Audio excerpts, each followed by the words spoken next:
ধরতে গিয়ে কি যে বিপদে পড়ে গিয়েছিলাম। বাসায় যে এতগুলো ডিম রেখে গিয়েছিলাম, ভাগ্যিস কেউ ডিমগুলো খায়নি। হাসি, তুমি মোট কতগুলো ডিম দিয়েছিলে?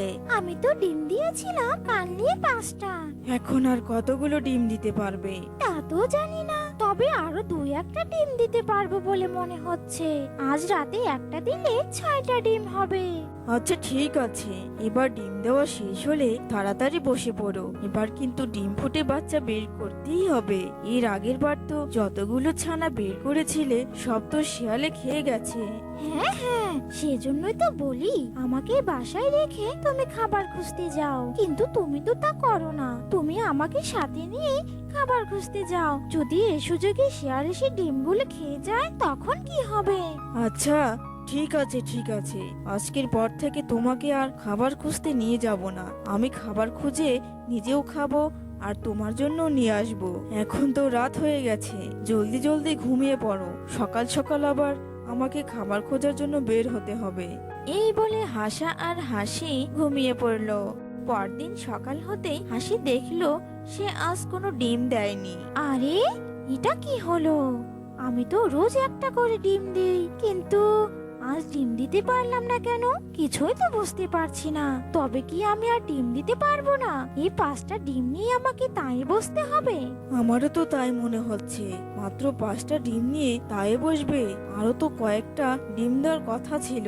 শোনো, এখন তাই বসার দরকার নেই। আরো 2 দিন দেখো, যদি ডিম দিতে না পারো তারপর তাই বসে যেও। আমি নদীতে চলে গেলাম মাছ শিকার করতে। এই বলে হাসা নদীতে চলে গেল মাছ ধরার জন্য। ওদিকে দুষ্টু পাজি শিয়াল গুহায় যে হাসির ডিমটি ছিল সেটা যত্ন করে রেখে দিয়েছে আর অপেক্ষা করছে কখন সেই ডিম ফুটে ছানা বের হবে।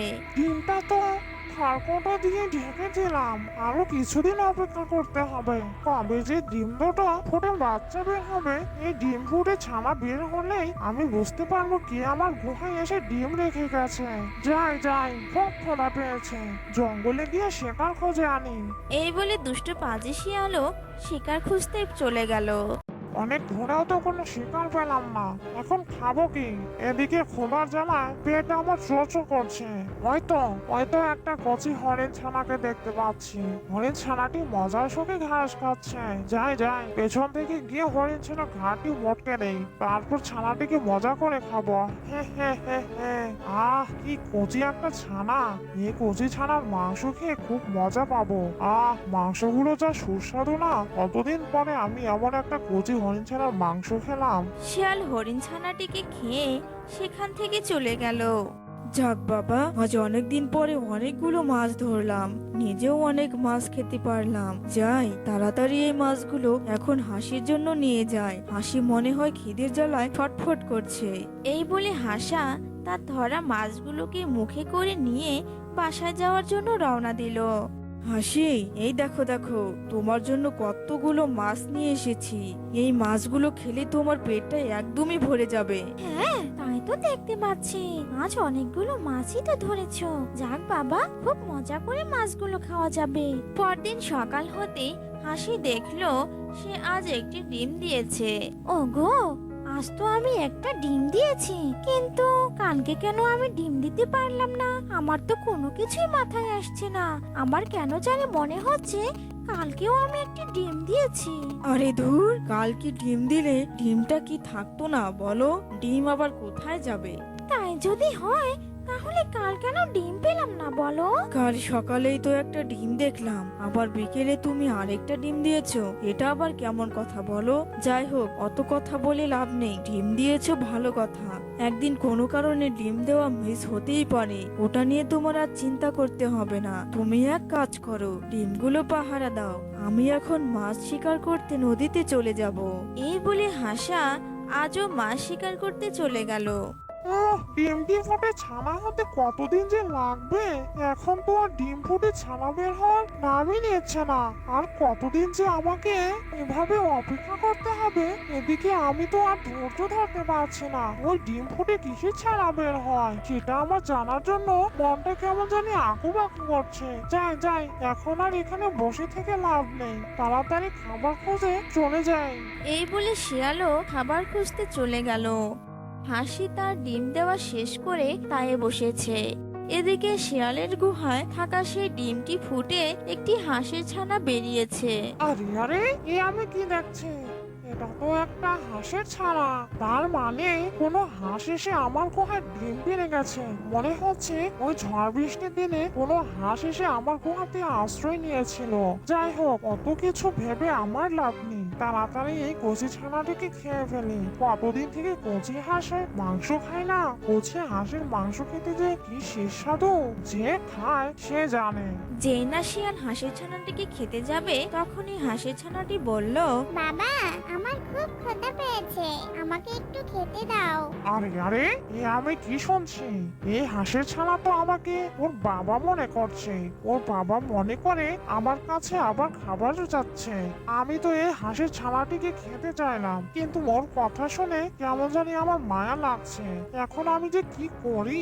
শিয়াল হাঁসের ছানাটিকে নিয়ে অনেক চিন্তায় পড়ে গেল। অনেক ভেবে শিয়াল সিদ্ধান্ত নিল যে সে হাঁসের ছানাটিকে খাবে না। না, আমি এই হাঁসের ছানাটিকে খাবো না। যেহেতু ও আমাকে ওর বাবা ভাবতে শুরু করেছে, আমি ওকে লালন পালন করে বড় করব।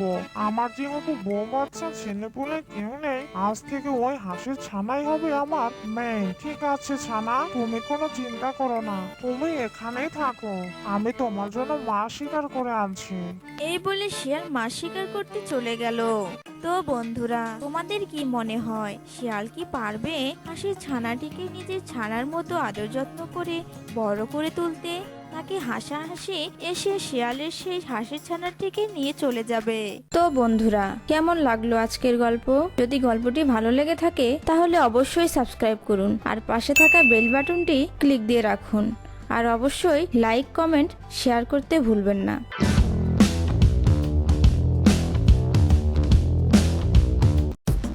বেশ গভীরে বাঘের একটি মুরগির খামার ছিল। বাঘটি ছিল কিছুটা বৃদ্ধ, তাই বাঘ একটি মুরগির খামার দিয়েছিল, কারণ এই বয়সে যেন তাকে কষ্ট করে শিকার ধরে খেতে না হয়। বাঘটি প্রতিদিন সকালে তার খামারে এসে মুরগির ডিমগুলো একটি ঝুড়িতে করে তুলে নিয়ে তার ঘরে নিয়ে যেত, আর তারপর ওই ডিমগুলো খেয়ে তার ক্ষুধা নিবারণ করত। আহ, ডিমগুলো খেতে অনেক স্বাদ। ভাগ্যিস বুদ্ধি করে একটি খামার দিয়েছিলাম, তাই আজ মুরগির ডিমগুলো খেয়ে ভালো মতো বেঁচে আছি। যদি বুদ্ধি করে মুরগির খামারটা না দিতাম তাহলে এই বয়সে আমাকে না খেয়ে মরতে হতো। যাই, এখন বরং বনের ভেতরে গিয়ে ঘুরে আসি। বনের মধুময় বাতাস আমার অনেক ভালো লাগে। যাই, ঝটপট একটু ঘুরে আসি। এই বলে বাঘ ঘুরতে বের হয়। বাঘটি জঙ্গলের মধ্য দিয়ে হাঁটতে থাকে। জঙ্গলের শীতল পরিবেশে বাঘের খুব ভালোই লাগছিল। এমন সময় বাঘ দেখতে পায় একটি হরিণ কিছুটা দূরে ঘাস খাচ্ছে। এই দেখে বাঘ হরিণের কাছে এগিয়ে যায় আর তারপর হরিণকে উদ্দেশ্য করে বলে, কি গো হরিণ ভাই, কেমন আছো? বাঘের কথা শুনে হরিণটি ঘাস খাওয়া বাদ দিয়ে বাঘের দিকে তাকিয়ে বলল, ওরে বাবারে, বাঘ!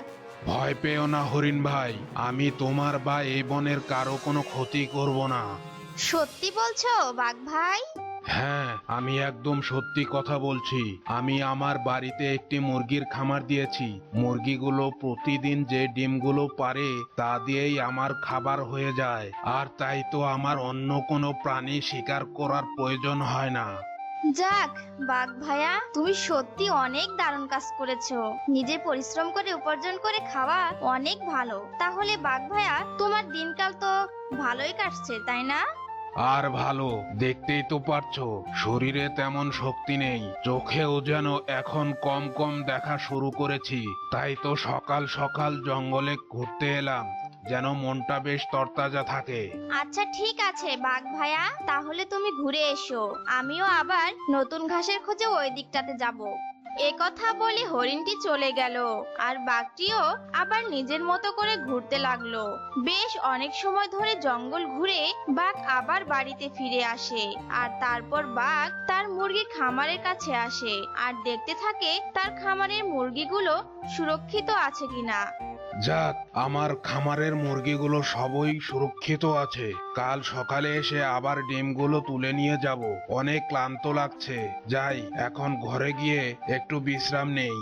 এই কথা বলে বাঘ বিশ্রাম নিতে ঘরে চলে যায়। পরদিন সকালবেলায় বাঘটি একটি ঝুড়ি মুখে করে নিয়ে তার খামারের কাছে আসে আর এসে মুরগিগুলো সব ডিম ঝুড়িতে ভরে নিয়ে আবার ঘরে চলে যায়। আর তারপর ঘরে গিয়ে কিছু ডিম খেয়ে সকালের ক্ষুধা নিবারণ করে। ডিমগুলো খাওয়া হয়ে গেলে বাঘ প্রতিদিনের মতো জঙ্গল ঘুরতে বের হয়। আর এইভাবেই কেটে যায় বেশ কিছুদিন। একদিন প্রতিদিনের মতো করেই জঙ্গলের মধ্যে ঘুরে বেড়াচ্ছিল বাঘ। আজ মনে হচ্ছে একটু বেশি ঘুরে ফেললাম। ওদিকে আবার আমার খামারের মুরগিগুলোকে একা অবস্থায় রেখে এসেছি। আজ বরং আর ঘুরবো না, যাই দ্রুত খামারে ফিরে যাই। এই বলে বাঘ বাড়িতে যাওয়ার উদ্দেশ্যে রওনা দেয়। অন্যদিকে জঙ্গলের মধ্যে একটি শিয়াল তার গুহার সামনে বসেছিল। খোদায় যে আমার পেটে জ্বালা পোড়া করছে, কতদিন যে ঠিক মতো খেতে পারছি না। আমি যে দিন দিন অনেক শুকিয়ে যাচ্ছি। প্রতিদিন যদি একটু মাংস খেতে পারতাম তাহলে যে অনেক ভালো হতো। না, অনেক তো হলো বসে থাকা, এখন বরং একটু জঙ্গল থেকে ঘুরে আসি, দেখি কোনো প্রাণী শিকার করতে পারি কিনা। এই কথা বলে শিয়াল জঙ্গলে শিকার খুঁজতে বের হয়। শিয়ালটি শিকার খুঁজতে খুঁজতে জঙ্গলের অনেকটা গভীরে চলে আসে। আর ঠিক তখনই শিয়াল মুরগিদের চেঁচামেচি শুনতে পায়। আরে আরে, এ তো দেখছি একটা মুরগির খামার। দেখে তো মনে হচ্ছে কোনো মানুষ এখানে মুরগির খামার দিয়ে মুরগি পালন করছে। কিন্তু এই জঙ্গলের মধ্যে বা কোন মানুষ মুরগি পালন করতে আসলো? আর কোনো কি জায়গা পেল না? তবে ভালোই হয়েছে, আমার খাওয়াটা বেশ ভালোই জমবে। হে হে হে। ওদিকে বাঘ জঙ্গলের মধ্য দিয়ে তাড়াতাড়ি বাড়িতে আসছিল। আজকে এত দূরে চলে গেছিলাম যে এখনো আমার বাড়িতে পৌঁছাতে পারলাম না। তবে মনে হয় আমার বাড়ির কাছাকাছি চলে এসেছি। যাই, এখানে দাঁড়িয়ে থেকে আর কোনো কাজ নেই। এই বলে বাঘ আবারও রওনা দেয় তার বাড়ি যাওয়ার উদ্দেশ্যে। আরে, এদিকে মনে হয় কেউ আসছে। কেমন যেন পায়ের শব্দ শুনতে পাচ্ছি। যাই, এখন আমি দূরে কোথাও লুকিয়ে পড়ি। এমনটি বলে শিয়াল লুকাতে চলে যায়। আর ঠিক তখনই সেখানে বাঘটি চলে আসে। যাক বাবা, শেষ পর্যন্ত তাহলে বাড়িতে এসে পৌঁছালাম। এখন দেখি তো আমার মুরগিগুলো সব ঠিক আছে কিনা। একা দোকা এই টেকা। এভাবেই বাঘ তার খামারের মুরগিগুলো সব গুনে। যাক, আমার খামারের মুরগিগুলো দেখছি সবগুলো ভালোই আছে। এখন বরং আমি ঘরে গিয়ে একটু বিশ্রাম করি। এ কথা বলে বাঘ বিশ্রাম নিতে চলে যায়। আর ঠিক তখনই শিয়ালটি আড়াল থেকে বের হয়ে এসে আবার খামারের সামনে আসে আর বলে, প্রতিদিন একটি করে মুরগি পেলে আমার যে আর কিছু লাগবে না। আজ থেকে প্রতিদিন রাতে এসে তোদের একজন একজন করে নিয়ে যাব, আর আমার গুহাতে নিয়ে তাজা তাজা মাংস খাবো। হে হে হে হে। এখন বরং একটা মুরগিকে ধরে নিয়ে আমার আস্তানায় যায়। একটি মুরগি ধরে নিয়ে তার আস্তানায় যাওয়ার উদ্দেশ্যে রওনা দেয়। পরদিন সকালে বাঘ প্রতিদিনের মতো ডিমগুলো কুড়ানোর জন্য ঝুড়ি নিয়ে খামারের কাছে আসে। খামারের কাছে আসতেই বাঘের কেমন যেন সন্দেহ হয়। আর তাই তখন বাঘ মুরগিগুলোকে আবার গুনতে শুরু করে। মুরগিগুলো গোনা শেষ করে বলে, কি ব্যাপার, কাল রাত থেকে মনে হচ্ছে এখানে একটি মুরগি কম আছে। আমি আবার ঠিক গুনছি তো না, কিছুই যে বুঝতে পারছি না। আর একবার গুনে দেখি তো। এই বলে বাঘ আবারও মুরগিগুলো গুনতে থাকে। আর এবার বাঘ বুঝে যায় যে তার খামারে একটি মুরগি কম আছে। এই তো, এখানে দেখছি একটি মুরগি কম আছে। মুরগিটাকে কি কেউ নিয়ে গেল, নাকি এখান থেকে আবার কোথাও চলে গেছে? এই কথা বলেই বাঘ গভীর ভাবনায় পড়ে যায় যে তার খামারে একটি মুরগি গেল কোথায়। কিছুক্ষণ ভাবার পর বাঘ বলল, দেখি আজ রাতে আমি খাবার পাহারা দেব, আর দেখব মুরগি কি একাই কমে যায় নাকি কেউ নিয়ে যায়। এখন বরং আমি এই ডিমের ঝুড়িটা নিয়ে ঘরে যাই। এই বলে বাঘ ডিমের ঝুড়ি নিয়ে চলে যায়। রাত হয়ে গেলে শিয়াল আবারও আজকে মুরগি ধরার জন্য খামারের দিকে আসতে থাকে। গতকাল তো একটা মুরগি খেয়েছিলাম, আজ বরং একটা মোরগ ধরে খাবো। হে হে হে, এই বাঘ বেটা কিছুই বুঝতে পারবে না, আর আমিও রোজ নিজের পেট ভরতে পারবো। হে হে হে হে হে। এই বলে শিয়াল খামারের দিকে রওনা দেয়। আর এইদিকে বাঘ বসে আছে খামারের পাশেই। শিয়ালটি খামারের কাছে আসতেই দেখে বাঘ খামারের পাশেই বসে আছে। এই দেখে শিয়াল মনে মনে বলল, এই রে, আজ দেখি বাঘ মামা খামার পাহারা দিচ্ছে। ঠিক আছে, দেখ আমিও দেখি বাঘ মামা কতক্ষণ জেগে পাহারা দিতে পারে। এই বলে শিয়াল দূরে বসে বাঘের ঘুমানোর অপেক্ষা করতে থাকে। বেশ অনেকক্ষণ পর বাঘ খামারের পাশে ঘুমিয়ে পড়ে।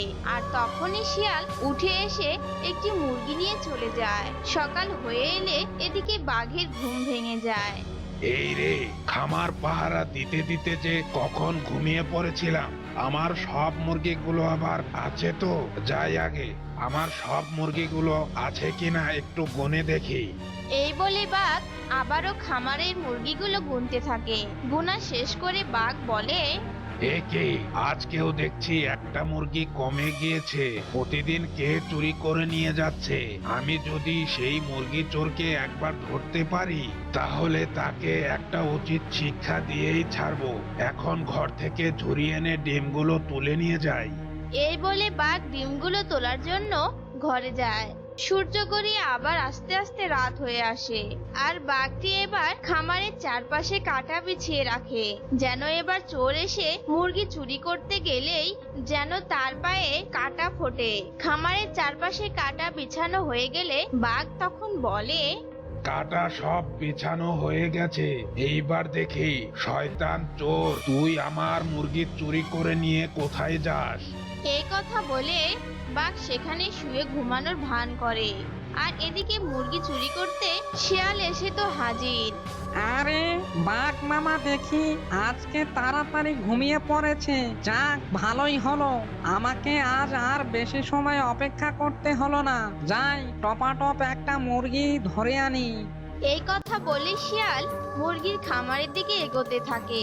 এগোতে এগোতে যেই না কাটার ওপর শিয়াল পা দেয়, অমনি শিয়ালের পায়ে অনেকগুলো কাটা ফুটে যায়। আর তখনই শিয়াল সেখানে দাঁড়িয়ে চিল্লাতে থাকে, আহ, এ আমার পায়ে কি ফুটলো রে?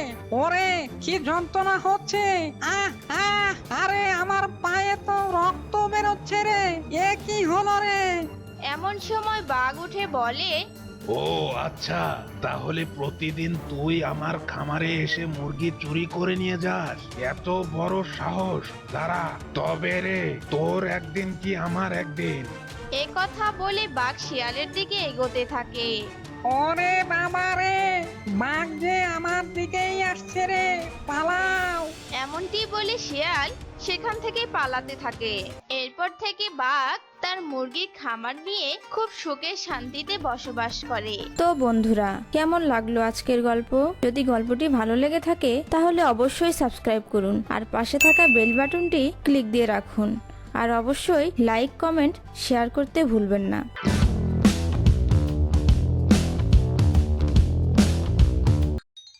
নিয়ে যাও বীজ। কে কোথায় আছো? বীজ নিয়ে যাও, জাদুর বীজ। একবার এ বীজ রোপণ করলে হয়ে যাবে কোটি টাকার মালিক। কে কোথায় আছো? নিয়ে যাও, বীজ নিয়ে যাও, বীজ। আরে বাস, এ আবার আমি কি শুনলাম? জাদুই বীজ? তাহলে তো এ বীজ নিতে হয়। বানর দাদা, ও বানর দাদা, তুমি এই বীজ কত দামে বিক্রি করছো গো? বিক্রি করছি মাত্র 2000 টাকা। সব বস্তাগুলো বিক্রি হয়ে গেছে। শুধুমাত্র আমার মাথার উপরে যে বস্তা রয়েছে ওই একটা বস্তায় রয়ে গেছে। আরে আরে, জাদুর বীজ বলে কথা, বুঝতে পেরেছো? দাদা, সে কি? আমার কাছে তো এতগুলো টাকাই নেই। কি বলছিস কি? তোর কাছে আবার অত টাকা নেই? তাহলে ঠিক আছে, তুই বরং এক কাজ কর, তোর ওই হাতের ওই ফোনটা আমাকে দিয়ে দে। আমার এই বীজগুলো তুই বরং নিয়ে নে। তোকে আমি বারবার বলছি, এই বীজগুলো হাতছাড়া করিস না রে।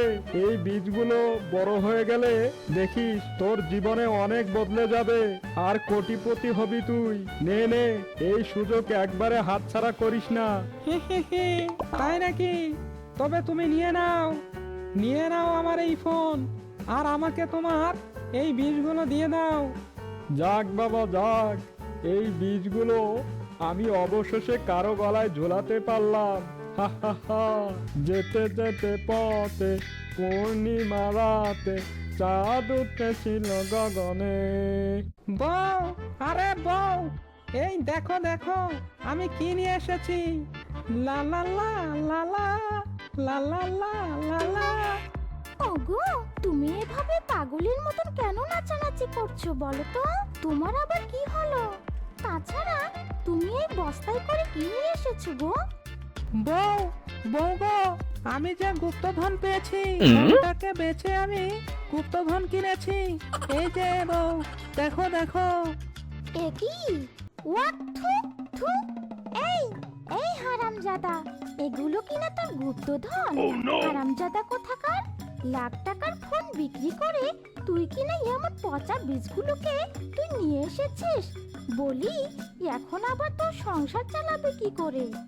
আরে বাবা রে বাবা, এ বেটা বানর কিনা তবে আমাকে ধোকা দিল। ওকে তো আমি ছাড়বো না।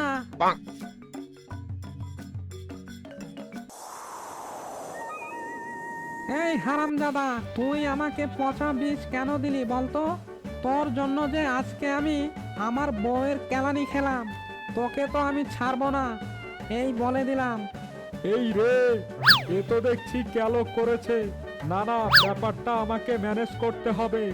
আরে আরে বেটা, থাম থাম, এত রাগ কেন করছিস? থাম বলছি, থাম।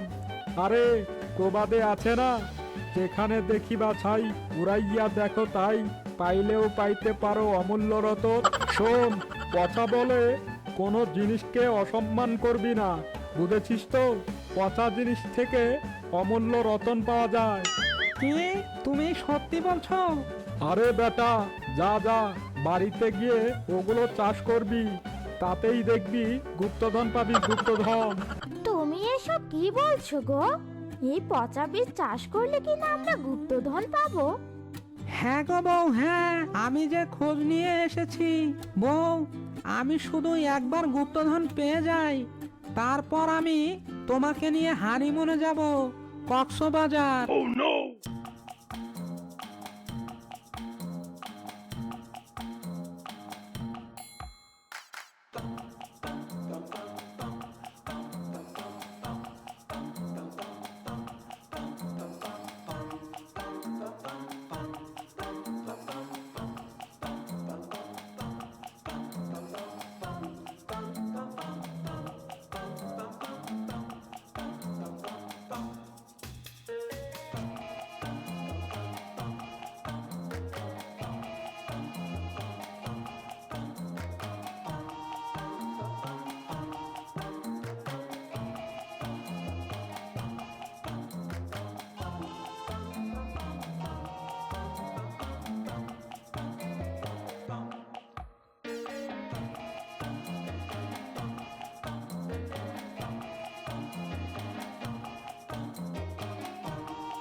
বউ, দেখেছ তো, বীজগুলোকে রোপণ করা শেষ, এবার শুধু অপেক্ষার পালা। হা হা হা। ওগো, আমাদের জমিতে দেখছি মূলর গাছ হয়েছে, তাহলে গুপ্তধন কোথায় গো? আরে বউ, তুমি তো দেখছি আসলেই বোকা। বলি, গুপ্তধন কি গাছে এভাবে চড়ে থাকে নাকি? গুপ্তধন তো মাটির নিচে থাকে। পচা মূলা, হারামজাদা, এ কি না তোর গুপ্তধন? হ্যাঁ আরে আরে, হ্যাঁ, এ তো দেখছি সবজি মূলা। তাহলে গুপ্তধন কোথায়? তুই নাকি খুব চালাক। হ্যাঁ, তাহলে ওই বানরটা তোকে বোকা বানালো, দেখেছিস তো?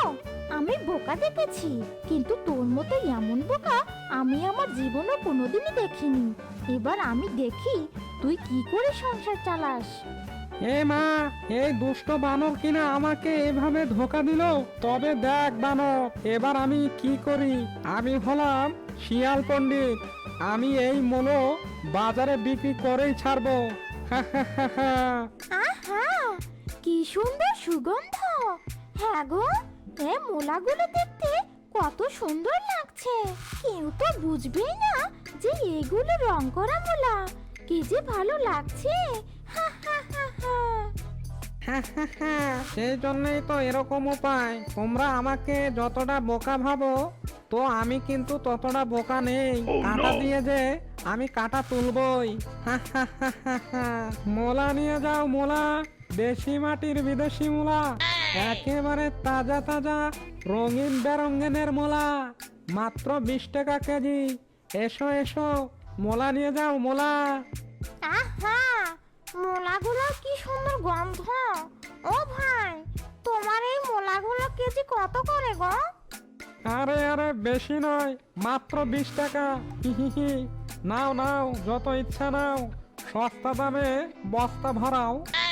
ও বাবা গো বাবা, একে দেখছি আমি রং করা মূলা। এমন মূলা তো আমি এর আগে কোনোদিনই খাইনি। বলছি কি ভাই, এ মূলার স্বাদ কেমন? স্বাদ আর বলছি কি, সেই স্বাদ একদম ঝাকাস। আমার মতো এমন মোলা এ জীবনে আর কেউই চাষ করেনি। একদম পিওর মোলা, যে একবার খাবে সে শুধু বলবে এত স্বাদ ক্যা, এত স্বাদ ক্যা। মোলার স্বাদ এমন হবে। আরে আরে ভাই, আমি তো শুনেছি মূলা খেলে নাকি গ্যাস হয়, আর যেখানে সেখানে ছেড়ে দিলেই মান সম্মান থাকবে না। আরে আপনি যে কি বলেন না, আমার মোলাগুলোতে তেমন কোনো উপাদানই নেই। নো গ্যাস আর নো চাপ। এসব গ্যাস্ট্রিকের মোলা আমি বিক্রি করি না, বুঝতে পেরেছো তো? ঠিক আছে, তাহলে আমাকে 5 কেজি মূলা দিন তো। ওরে ওরে ঠকবাজ, আমি তো ঠকালাম তোকে, আর তুই কিনা আবার ঠকাচ্ছিস অন্য কাউকে। দাঁড়া দাঁড়া, আমি একটু মজা নেই তোর সঙ্গে। ওরে বেটা, এবার তো বুঝতে পেরেছি সবটা। পচা মূলা রং করে এনে আমাদের কাছে বিক্রি করা, তাই না? এই ধর ধর, এই শয়তান বেটাকে তাড়াতাড়ি ধর। নে নে, এবার এই মূলাগুলো তুই খাবি। বুঝতে পেরেছিস তো? তোর চাষ করা মূলা তুই খাবি।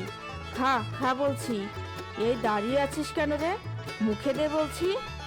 ওরে বাবা রে, আমি আর খেতে পারবো না। ও এই এই, খাবি না মানেটা কি? তোকে যে খেতেই হবে। মূলা খাওয়া গ্যাসের কি দুর্গন্ধ!